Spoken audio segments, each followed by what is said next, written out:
मला असं वाटत होतं देवेंद्र फडणवीस साहेब एक संवेदनशील नेते आहेत, पण आजचं त्यांचं वक्तव्य ऐकल्यानंतर जो काय मला भ्रम होता तो कुठेतरी त्या ठिकाणी संपलेला आहे असं आपल्याला म्हणावं लागेल. विषय एवढाच आहे की आज खऱ्या अर्थाने संवेदनशील पद्धतीने लोकांकडे बघण्याची जरूरत आहे. ते बोलत असताना त्यांनी सांगितलं पूर्वी काय रेट होते, कसं होतं. मला त्यांना एकच सांगायचं आहे की पूर्वीच्या काळामध्ये नाफेडकडनं सुद्धा घेण्याची काही जरूरत नसायची, कारण का आदरणीय पवारसाहेब लक्ष देऊन कांद्याला भाव कसा चांगला राहतील यासाठी प्रयत्न करायचे.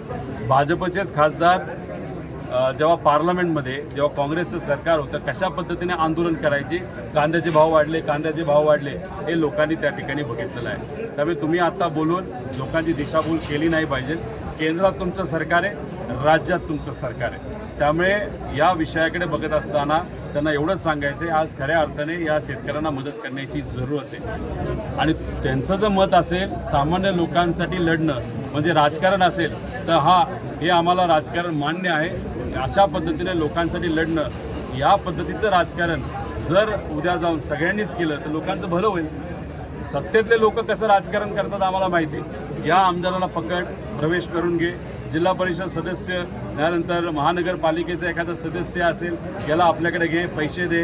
हा जो काय घोडा बाजार मोठ्या प्रमाणात या इलेक्शनमध्ये तुमच्याकडनं तुमच्या पक्षाकडनं त्या ठिकाणी केला जातो हे लोकांनी उघड्या डोळ्याने तिथं बघितलेलं आहे. त्यामुळे असं उगाच राजकीय एखादं वक्तव्य करण्यापेक्षा तुमच्या हातात निर्णय घेणं आहे. तुम्ही मुख्यमंत्री आहात, केंद्रात तुमचं सरकार आहे. लवकरात लवकर या आमच्या शेतकऱ्याला 24 रुपये रेट हा कसा देता येईल याचा विचार करावा. दोन जे आपलं नाफेड आहे त्याकडनं खरेदी मार्केट कमिटीमध्ये तिथं व्हावी ही एक आमची मागणी आहे. आणि जो कुठला कांदा खरेदी केला जाईल तो तसाच भारताच्या बाहेर तिथं गेला पाहिजे. आणि ज्या लोकांची तुम्ही खरेदी आत्तापर्यंत केली त्यांना 10 रुपयाचं अनुदान तुम्हाला द्यावं लागेल. नियोजनच नाही.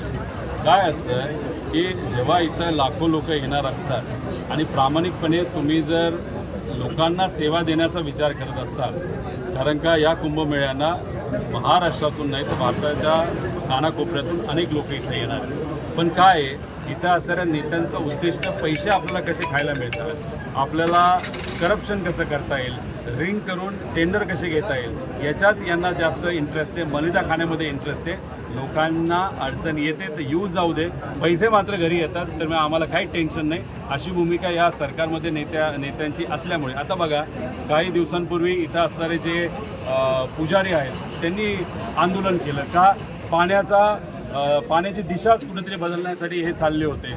त्यानंतर झाडं तोडण्याच्या मागे सुद्धा एका मोठ्या कॉन्ट्रॅक्टरला आणि बिल्डरला ती जमीन त्या घशात घालायची होती. तर ह्या सगळ्या गोष्टी लोकांनी उघड्या डोळ्याने बघितलेल्या आहेत. इथं भ्रष्टाचारशिवाय दुसरं काहीच नाही. धार्मिकता आणि इथं असणारे भावनिक कोण असेल तर सामान्य लोक आहेत. सत्तेतले लोक फक्त मलिदा खाण्यामध्ये व्यस्त. काही शेतकऱ्यांचं एक तर मत आहे की नवीन रिंग रोड आम्हाला नको. दुसरा विषय आहे की तुम्ही रेट धरत असताना त्याच्यामध्ये जो कमी आहे तो त्याच्यामध्ये धरला जातो. खरं तर जो जास्त आहे तो धरला गेला पाहिजे. असे बरेच 17-18 गावांचे वेगळे विषय आहेत, 21 गावांचं. त्यामुळे हे जे आंदोलन आहे आज फक्त सुरुवात होती. आम्ही त्यांना आश्वासित केलेलं आहे आम्ही तुमच्या बरोबर आहे. एक तर बुलडोझर मशीन कॉन्ट्रॅक्टर गुंड जर घेऊन शेतकऱ्याकडे नाहीतर इथं असणाऱ्या नागरिकांकडे हे बिल्डर जर गेले नाहीतर हे कॉन्ट्रॅक्टर जर गेले तर त्यांना ते महागात पडेल एवढं इथं आम्ही सर्वजण सांगतो.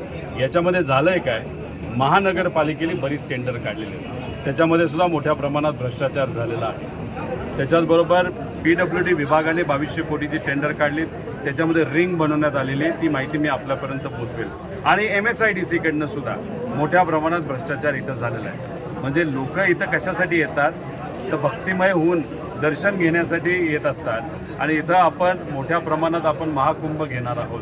महाराष्ट्राच्या बाहेरचे लोक इथं येणार आहेत, दर्शन घेण्यासाठी येणार आहेत. आणि त्याच विषयामध्ये हे जर लोक भ्रष्टाचार करत असतील तर मग कुठं ना कुठंतरी प्रश्न लोक विचारणारच आहेत. आणि लोकांच्या वतीने हे आंदोलन करते असतील, आम्ही असू आणि इथे असणारे नागरिक येत्या 2 तारखेला इथं येऊन एक प्रेस कॉन्फरन्स घेतील. आमच्याकडची माहिती ही लोकांसमोर त्या ठिकाणी आणली जाईल. कशा पद्धतीने याच्यामध्ये भ्रष्टाचार केला जातो, लोकांवर अन्याय केला जातो, हे लोकांसमोर आम्ही त्या ठिकाणी आणणार. आणि हे होत असताना हे गिरीश महाजन साहेब इथले स्वतःला पालकमंत्री समजतात. जेव्हा शेतकरी तिथं लाईनीत उभा असतो त्या शेतकऱ्याला म्हणतात काळा बाजार तो शेतकरी तिथं करतो. तुम्ही किती काळा बाजार केलाय हे येत्या काळामध्ये आम्ही लोकांना त्या ठिकाणी दाखवून देऊ. इथं जे आंदोलनकर्ते इथं बसलेले आहेत, आम्ही जिल्हा अधिकाऱ्यांना सांगितलेलं आहे कृपा करून आपण कोणाचं इथं पाठवावं, त्यांना तुम्ही भेटावं. 4 वाजताची बैठक ठरली असं आम्हाला कळते. पण इथले शेतकरी आणि ज्यांच्या जमिनी या रिंग रोडमध्ये जाणार आहेत ते फार आक्रमक आहेत. त्यांचं म्हणणं आलं की 100 वेळा आम्ही कलेक्टर साहेबांना भेटलेलो आहे. आणि कलेक्टर साहेबांमध्ये काही असे अधिकारी आहेत ते म्हणतात की इथे एक फार मोठा बिल्डर आहे, त्या बिल्डरला आम्ही कसं बोलायचं. म्हणजे अधिकारी म्हणतात त्या बिल्डरला आम्ही घाबरतो, तो आमचा गळा धरेल. अरे म्हणजे तुम्ही अधिकारी म्हणून जर घाबरणार असाल एखाद्या बिल्डरला, म्हणजे इथं कदाचित सामान्य लोकांचं चालत नाही, प्रशासनाचं चालत नाही, पण बिल्डर आणि पैशावाल्याचं चालतं हे कुठेतरी सिद्ध होतं. आज कदाचित हे सर्व लोक कलेक्टर साहेबांना भेटतील. एक संधी अजून एकदा कलेक्टर साहेबांना बोलून काय होते काय हे नक्कीच तिथं प्रयोग करतील. पण 2 तारखेला आम्ही येऊ, एक प्रेस कॉन्फरन्स घेऊन त्यानंतर जर यांच्या जागेला कुणी हात लावला तर यांच्या कुठल्याही आंदोलनामध्ये नाहीतर